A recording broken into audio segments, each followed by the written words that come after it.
முரசொலி நாளேடு வெளியிட்டுள்ள தலையங்கத்தில் அதிமுகவின் சார்பில் இரட்டை இலை சின்னத்தில் போட்டியிட்ட மதுராந்தகம் மரகதம் குமரவேல், தாராபுரம் சத்யபாமா, பெருந்துறை ஜெயக்குமார், அம்பாசமுத்திரம் இசக்கி சுப்பையா ஆகிய நால்வரும் திடீரென்று தங்களது சட்டமன்ற உறுப்பினர் பதவியை விட்டு விலகியதாகவும், கீழ்த்தளத்தில் இருக்கும் சபாநாயகர் அறையில் தங்களது பதவி விலகல் கடிதத்தை கொடுத்துவிட்டு மேல்தளத்தில் அமைச்சர் அறைக்கு சென்று தாவேக்கவில் சேர்ந்துவிட்டதாகவும் முரசொலி நாளேடு தெரிவித்துள்ளது.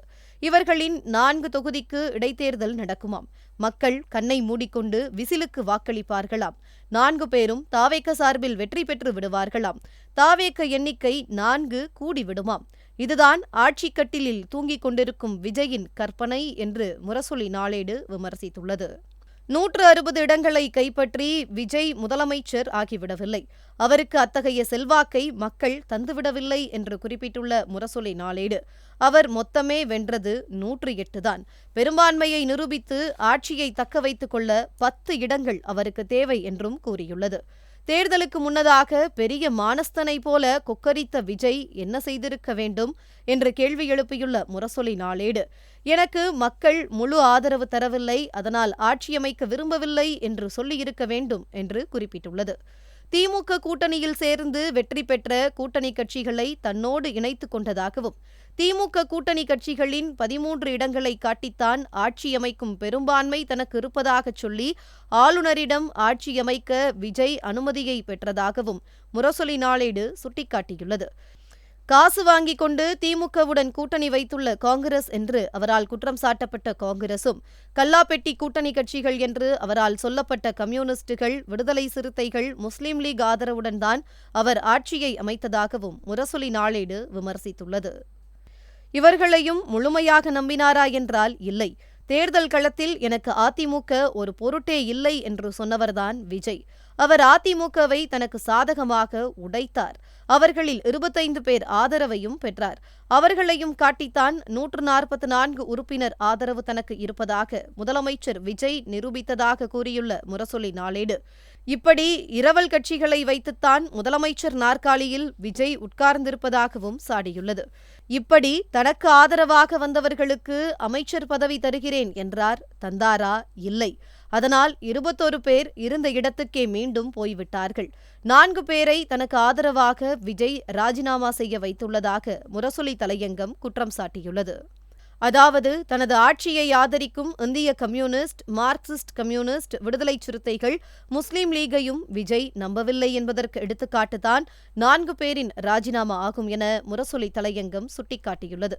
சட்டப்படி அந்த 4வரும் தகுதி நீக்கம் செய்யப்பட வேண்டியவர்கள் என்று குறிப்பிட்டு காட்டியுள்ள முரசொலி நாளேடு, தகுதி நீக்கம் செய்யப்பட வேண்டியவர்களுக்கு தங்களது பதவியை ராஜினாமா செய்யும் உரிமை இல்லை என்பதே உண்மையாகும் என்றும், சினிமா சீனை மாற்றுவதைப் போல சட்டசபையில் நடந்து கொள்ள முடியாது என்றும் கூறியுள்ளது. அதிமுகவின் அதிகாரப்பூர்வ கொறடா உத்தரவு என்பது தாவேக்க ஆட்சிக்கு எதிராக வாக்களிக்க வேண்டும் என்பதாகும். அதனை மீறிய 25 உறுப்பினர்களை சட்டப்படி சபாநாயகர் JCD பிரபாகரன் தகுதி நீக்கம் செய்திருக்க வேண்டும் என்று தெரிவித்துள்ள முரசொலி நாளேடு, கொறடா உத்தரவை மீறினால் அது கட்சி தாவலாகும். அரசமைப்புச் சட்டத்தின் 10வது அட்டவணையின் கீழ் பதவி போய்விடும். தனியாக செயல்படுகிறவர்கள் கொறடாவை நியமிக்கவும் முடியாது என்றும் விளக்கமளித்துள்ளது.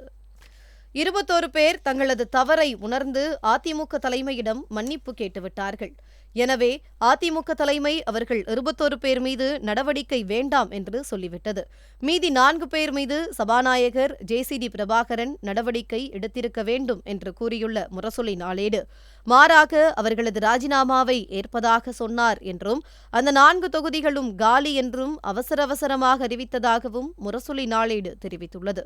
இப்போது சபாநாயகர் அப்படியே பிளேட்டை மாற்றி போட்டுவிட்டதாக தெரிவித்துள்ள முரசொலி நாளேடு, அந்த 4 பேருக்கும் விளக்கம் கேட்டு நோட்டீஸ் அனுப்பியிருப்பதாக சொல்வதாகவும், ராஜினாமாவை ஏற்றுக்கொண்டேன் என்று முதலில் சொன்னவர் இப்போது விளக்கம் கேட்டுள்ளேன் என்று பதுங்குவது எதற்காக என்றும் முரசொலி நாளேடு கேள்வி எழுப்பியுள்ளது. இது தொடர்பான வழக்கு உச்சநீதிமன்றத்தில் நடக்கப் போவதாகவும், இது சாதாரண வழக்கு அல்ல, ஏதோ 4 பேர் தங்களது பதவியை ராஜினாமா செய்துவிட்டார்கள் என்பது தொடர்பான வழக்கும் அல்ல என்று குறிப்பிட்டுள்ள முரசொலி தலையங்கம், குதிரை பேரத்தால் விஜய் ஆட்சி அமைத்துள்ளாரா என்பதை தீர்மானிக்க விசாரிக்கப் போகும் வழக்கு அது என்றும், இந்த வழக்கின் தீர்ப்பால் விஜய் ஆட்சியே கேள்விக்குறியாகலாம் என்றும் சுட்டிக்காட்டியுள்ளது. ஆட்சி அமைப்பதற்காகவும் நம்பிக்கை வாக்கெடுப்பில் வெற்றி பெறுவதற்காகவும் குதிரை பேரம் நடத்தியது குறித்து சிபிஐ விசாரணைக்கு உத்தரவிட வேண்டும் என்று சொல்லி உச்சநீதிமன்றத்தில் வழக்கு தாக்கல் செய்யப்பட்டுள்ளதை குறிப்பிட்டுள்ள முரசொலி நாளேடு, மேலும் இவர்கள் நால்வரும் மீண்டும் தேர்தலில் போட்டியிட தடை விதிக்க வேண்டும் என்றும் கோரிக்கை வைக்கப்பட்டுள்ளதாகவும் தெரிவித்துள்ளது.